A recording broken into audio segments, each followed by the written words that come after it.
Okay, let's get real for a second. You know how they say life's what happens when you're busy making other plans? Well, mine decided to implode while I was busy scrolling through old Paris pics, trying to remember why Michael and I were the perfect couple. Our fifth anniversary was a quiet affair. Just us, a homemade dinner, and the ghosts of a honeymoon spent in Paris. Romantic, right? Except that spark, that insane connection we had, it felt like it was fading into a routine so comfortable, it was almost suffocating. Michael, with his head buried in spreadsheets, and me, grading papers until my eyes blurred. Movies became our conversation, silence our soundtrack. But here's where it gets juicy. Enter David, the new gym instructor with a smile that could light up a black hole and an interest in my day that seemed revolutionary after months of. How was work? Met with grunts from Michael. Can you blame me for craving a bit more excitement? David was like a live wire, electrifying my dull days with just a glance. So, yeah, I fell, hard and fast, into something that felt a lot like recklessness wrapped in desire. It started with coffees after my workout, just as friends. But who are we kidding?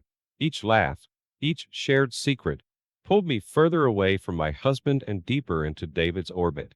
I told myself it was just a bit of fun, a harmless distraction from the monotony, but as we crossed that line, the one I promised myself I'd never even approach, I couldn't shake the feeling that I was about to crash and burn. Yet, I couldn't stop. Michael became a shadow, and David, my son. And that's where it all began, folks. My descent into a world of lies, lust, and eventually, loss. Buckle up, because trust me, this ride's just getting started.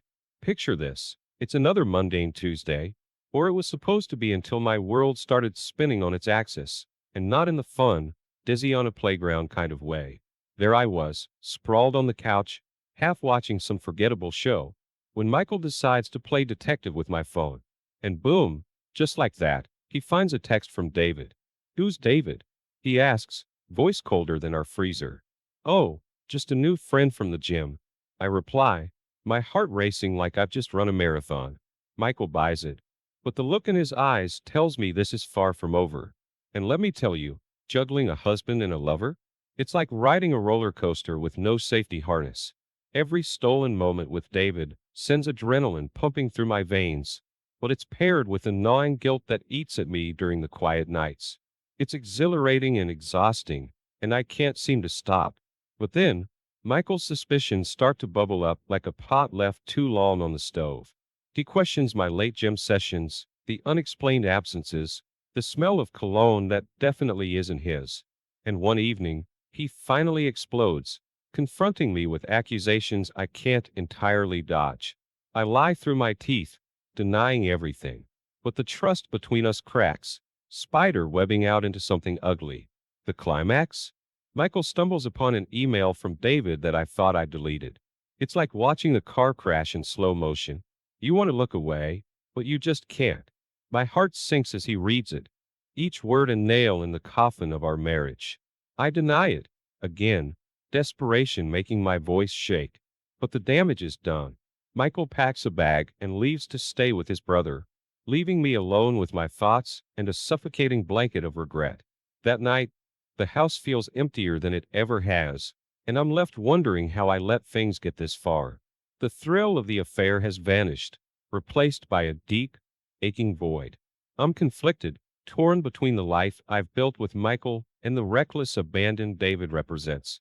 It's a mess, a complicated web of lies and emotions, and for the first time, I'm not sure if I can, or even want to, untangle it. The moment Michael walked out, it was like the universe handed me a get out of jail free card.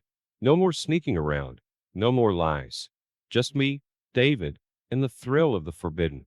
It felt like freedom, like I was finally breathing after being underwater for so long. But here's the thing about playing with fire, you're bound to get burned. It hit me out of nowhere, the gut punch that changed everything. There I was, thinking I'm living some sort of dream, when I overhear David. He wasn't just talking, he was boasting, bragging to his buddy about how he'd scored the unhappy housewife. My heart didn't just break, it shattered. All the lies I told myself about David caring for me, about us having something real, evaporated in an instant. I was just another notch on his belt, a game to be won. Confronting David was like ripping off a band-aid. Quick, painful, and necessary.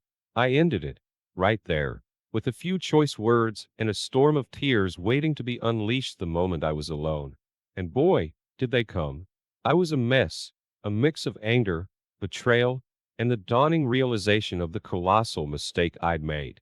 So, I did what any desperate, heartbroken person would do. I tried to go back. Back to Michael. Back to the life I'd so recklessly thrown away. I poured my heart out, told him everything. The affair, the breakup, the crushing realization of my own foolishness. I begged for forgiveness, for a second chance. But Michael, oh Michael, he looked at me, really looked at me, for the first time since this whole mess started. And what did he see? A stranger. He filed for divorce, and just like that, the final door slammed shut on what we once had. You'd think that was rock bottom, right? But no. The universe had one more twist in store. David, the cause of all this chaos, moved on to his next conquest. My sister, Emily. The betrayal sliced through the already gaping wound in my heart. It wasn't just my marriage that was destroyed. My family was fracturing too. Desperation doesn't even begin to cover what I felt. It was a mix of horror, disbelief, and a profound, soul-crushing regret. I'd lost Michael, I'd lost myself, and now, it seemed, I was losing my sister too. All because of choices I made, because of a path I chose to walk down. And as I stood there, watching my world continue to crumble, I couldn't help but wonder, was any of it worth it? The answer, as much as it pained me to admit, was a resounding no. The moment I realized David had moved on to Emily, my sister, it felt like I was living in some twisted soap opera, except, in those shows, you can switch off the TV. Me? I was stuck in the nightmare, no remote in sight. Emily, bless her heart, was clueless about the storm she just walked into. David, the guy who'd left my life in shambles, was now wooing my sister with the same charm that had fooled me. The rift it caused between us? Grand Canyon size. Isolated doesn't even begin to cover how I felt. It was like I'd been exiled, not just from my family, but from everyone I cared about. Friends who were once mutual with Michael picked sides, and spoiler alert, no one picked Team Anna. It was a loneliness I'd never known, and it forced me to look in the mirror for the first time in a long while. And let me tell you, I didn't like what I saw. Amidst this, the divorce papers came. Michael was as cold and distant as a distant star, and who could blame him? Every meeting, every signature, was a reminder of the mess I'd made. It was official. I was losing everything I'd once held dear. But life has a funny way of kicking you when you're down, because that's when Emily found out. Found out about me and David, about the lies and the affair. The betrayal she felt was palpable, and watching her break off with David brought me no joy, just a profound sadness for the chaos I'd caused. David? He left town shortly after, his trail of destruction complete. The road to rebuilding was more like climbing a mountain with no summit in sight. Trying to mend things with Emily was my first step, but she was resistant, understandably. Each attempt to reach out was met with coldness, a mirror of the distance I'd felt with Michael. But I was determined, or maybe just stubborn, because if there's one thing I've learned from this whole disaster, it's that some bridges, no matter how charred, are worth trying to rebuild. So here I am, taking it one day at a time, learning to live with the consequences of my choices. It's not easy, and I doubt it ever will be, but if there's a chance to fix even a fraction of the hurt I've caused, you better believe I'm going to take it. Because at the end of the day, it's not just about making amends, it's about finding a way to forgive myself. And maybe, just maybe, finding a way back to the people I love. The whispers started the moment I stepped back into the real world. A world I'd almost forgotten existed outside the bubble of my own drama. Walking into work, it felt like I was wearing a scarlet letter. Each glance and hushed conversation a reminder of the scandal I'd become. There she goes, they'd whisper, as if I couldn't hear them, as if I wasn't already drowning in my own pool of regret. It was like being back in high school, only worse, because this time, I knew I deserved it. And let's not even start on the financial mess. The divorce settlement? It hit me like a freight train. leading me to pick up the pieces of my shattered lifestyle. Suddenly, I'm juggling bills I can't pay and a lifestyle I can't afford, all on a teacher's salary.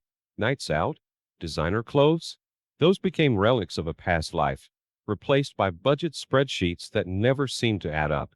Loneliness became my constant companion, a shadow that followed me even into crowded rooms. It's one thing to be alone. It's another to feel alone in a room full of people. My bed felt too big, my home too quiet, and my thoughts too loud. Every what if and if only played on loop in my mind, a cruel soundtrack to my newfound solitude. That's when I realized I couldn't do it alone. Therapy wasn't just an option, it was a lifeline. Sitting on that couch every Thursday at 4 p.m., I started to untangle the web of guilt, shame, and regret I'd woven around myself. It was hard, probably the hardest thing I've ever done, but week by week, I started to see glimmers of the person I used to be, the person I could be again. Armed with a fragile new sense self-worth, I began to venture out again, attending social events solo. It was awkward at first, showing up alone, feeling out of place and time. But slowly, I started to make connections. Real ones, built on shared interests and genuine conversations, rather than the superficial ties of my previous life. Work, though, remained a battleground. My professional reputation had taken a hit, and no amount of late nights or early mornings seemed to make a difference. I was the woman who had it all and threw it away, a cautionary tale in flesh and blood. But every challenge, every whispered judgment, became a stepping stone. I was determined to prove them wrong, to prove to myself that I wasn't just the sum of my mistakes. So, here I am, fighting my way back, inch by painstaking inch. It's not easy, and some days, it feels like I'm barely holding on. But for the first time in a long time, I have something I thought I'd lost forever: hope. Hope for a future that's different from my past. Hope for a chance to rewrite my story. And maybe, just maybe, that's all I need. The day I sat down to write that letter to Michael, my hands were shaking so badly I could barely hold the pen. It was more than just a letter, it was a confession, an apology, and a goodbye all rolled into one. I poured everything into it, every shred of guilt, every apology I had in me. Dropping it in the mailbox felt like letting go of a balloon, watching it drift away, knowing you can't get it back. And when he never responded, it was the silence that said everything. It was time to move on, truly move on. So, I threw myself into self-improvement like a woman possessed. Yoga, painting, a night class in creative writing, you name it, I tried it. It wasn't just about filling the hours, it was about rebuilding myself from the ground up, piece by piece. Each new hobby was a step away from the person I'd been and a step toward the person I wanted to be. The road to reconciliation with Emily was long and fraught with awkward starts and painful stops. But the day she finally forgave me, it felt like the sun breaking through the clouds after a storm. Her forgiveness wasn't given lightly, and I didn't accept it lightly. It was a promise, a vow to do better, be better. And then, just when I thought I was content being on my own, he walked into my life. Someone new, someone unexpected. He was kind, funny, and had a gentleness about him that made me feel safe. But the scars of my past made me cautious, hesitant to jump into anything too quickly. I was learning to trust again, but more importantly, I was learning to trust myself. Community service became my way of giving back, a chance to make amends in a small way. Whether it was serving meals at the homeless shelter or organizing charity events, each act of service was a step toward redemption. It wasn't about erasing the past, it was about building a future. Rebuilding trust, especially with the people who'd seen me at my worst, was a painstaking process. There were no shortcuts, no easy fixes. But every day, I showed up. I showed up for my family, for my friends, and most of all, for myself. It was a slow journey, filled with small victories and setbacks. But with each step forward, I was proving to them, and to me, that people can change, that we're not defined by our lowest moments. Looking back, I realize how far I've come. From the ashes of my old life, I've built something new, something better. It's not perfect, and I'm not perfect. But maybe, just maybe, that's okay. The day I landed in the hospital, clutching my chest, thinking it was the end, was the day my life flashed before my eyes.